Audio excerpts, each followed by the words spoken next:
सर्वमङ्गल्यमङ्गल्ये शिवे सर्वार्थसाधिके शरण्ये त्र्यम्बके गौरी नारायणी नमोस्तुते। जय माता दी।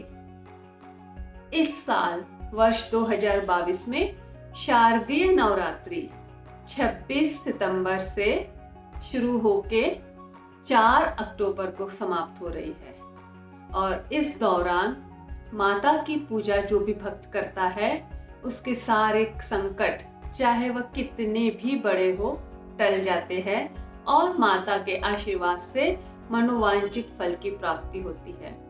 ऐसा कहा जाता है कि इस नवरात्रि में माता के 9 रूपों की पूजा होती है।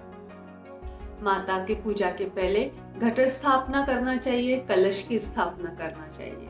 और आज के इस वीडियो में मैं आपको बताने वाली हूँ कि माता की पूजा के लिए घट स्थापना का शुभ मुहूर्त क्या है, पूजन की सामग्री क्या क्या लगने वाली है और किस तरह से आपको पूजा करनी है।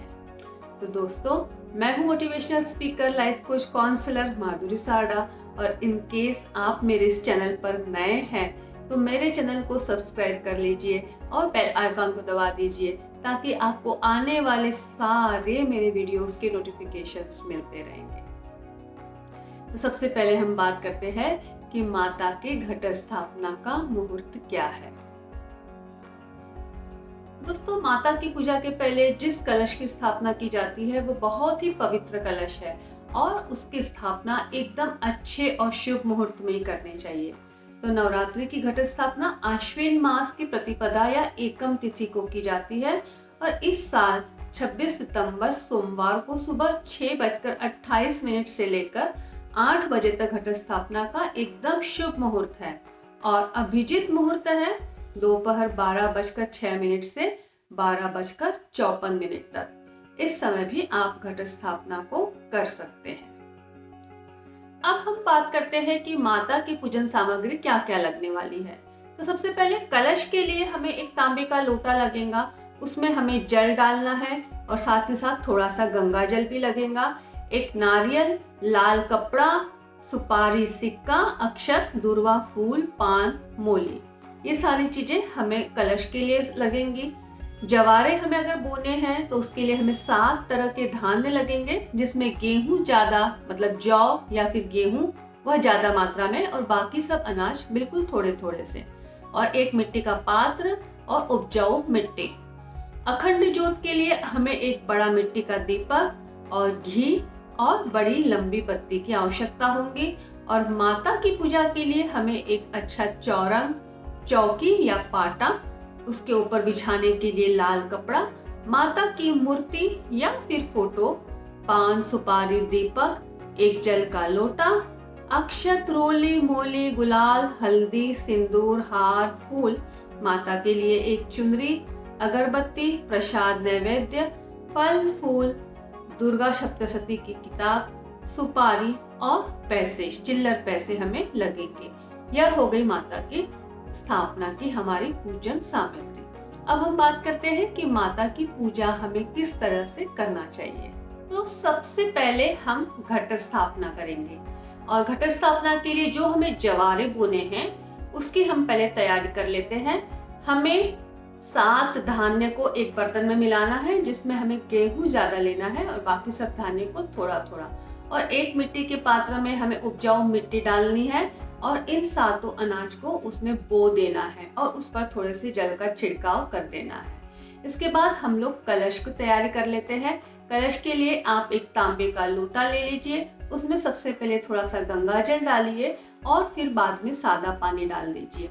उसके अंदर आप डालिए एक सिक्का, सुपारी और थोड़ी सी दुर्वा और थोड़े से अक्षत, और ऐसा उसमें पानी में डालने के बाद, उस जल में डालने के बाद आप उस लोटे के मुंह पर 5 पान के पत्ते या फिर आम के पत्ते या फिर अशोक के पेड़ के पत्ते लगाकर, और उसके ऊपर आपको एक नारियल रखना है जो लाल कपड़े से बंधा हुआ हो, और ध्यान रहे कि नारियल की जो जटा वाला हिस्सा है उसे आपको ऊपरी तौर ऊपर रखना है। और इस तरीके से हमें कलश की तैयारी कर लेनी है। लोटे के मुंह पर हमें मोली बांधना है और उसके ऊपर स्वस्तिक का चिन्ह बनाना है। और इस तरह से हमने कलश की तैयारी कर ली और इस कलश को भी हमें उस मिट्टी के पात्र के पास में ले जाकर रख देना है। अब हम अखंड ज्योत की तैयारी कर लेते हैं। अखंड ज्योत के लिए आप एक मिट्टी का दीपक लेकर उसे घी से अच्छी तरीके से भर लीजिए और उसमें एक अच्छी लंबी बत्ती डालकर रख दीजिए और इसे भी वहीं पर ले जाकर रख दीजिए जहां पर आपका घट स्थापना या कलश का सामान रखा हुआ है। अब हम माता की पूजन की तैयारी कर लेते हैं। माता के पूजन के लिए एक आप चौकी ले लीजिए, उसके ऊपर में लाल वस्त्र को बिछा दीजिए। माता की फोटो या फिर प्रतिमा जिसे भी आपको स्थापित करना है वहां पर आप थोड़ा सा अक्षत डालकर उसके ऊपर माता की फोटो को रख दीजिए और अब माता की स्थापना हो गई है। इस तरीके से हमने सारी चीजों की तैयारी कर ली है। अब हमें पूजन किस प्रकार से करना है उस पर हम बात करते हैं। माता के पूजन के पहले मैं आप लोगों को यह भी बता देना चाहती हूँ कि यदि आप नवग्रह और षोडश मात्र की भी स्थापना करना चाहते हैं तो 2 अलग अलग पाटे लेकर उन पर लाल और सफेद कपड़ा बिछाकर इनकी भी स्थापना विधि पूर्वक कर सकते हैं या फिर आप किसी विद्वान पंडित के द्वारा भी इनकी स्थापना करवा सकते हैं। और चलिए अब हम हमारी पूजा की शुरुआत करते हैं। सबसे पहले हमें हमारे मिट्टी के पात्र और कलश की पूजा एकदम शुभ मुहूर्त में शुरू कर देना है। तो हमें अपने मिट्टी के पात्र और कलश पर थोड़ा सा जल का छिड़काव करके उन्हें स्नान करवाना है। इसके बाद में उन्हें एक स्वच्छ कपड़े से पोंछना है। इसके बाद में मोली के रूप में हमें उन्हें वस्त्र पहनाना है। रोली और अक्षत का उन्हें तिलक करना है। फूल और हार उन्हें पहनाना है और साथ ही साथ हमें उन्हें नैवेद्य देना है और उसके बाद में हमें उनकी आरती करना है, मतलब धूप और दीप उन्हें दिखाना है और हमें प्रणाम कर लेना है। इसके बाद में अखंड ज्योत की पूजा भी सेम इसी तरीके से करनी है। और अब हमें माता के पूजन की तैयारी करनी है। माता की पूजा के लिए भी हमें माता जी की प्रतिमा पर थोड़ा सा जल का छिड़काव करके उन्हें स्नान कराना है। साफ कपड़े से उन्हें पोंछना है। रोली और अक्षत का उन्हें तिलक लगाना है। साथ ही साथ में गुलाल और सिंदूर और हल्दी भी उन्हें लगाना है। माता को चुनरी पहनानी है, हार पहनाना है, फूलों से उनका स्वागत करना है, मतलब लाल फूल माता को बहुत पसंद है। और यदि आपने श्रृंगार लाया है तो आपको माता को श्रृंगार भी अर्पण करना है। इसके साथ ही साथ माता को नैवेद्य चढ़ाना है और माता को धूप और दीप दिखाना है। साथ ही साथ में पान और लौंग इलायची के उनके सामने अर्पित करना है।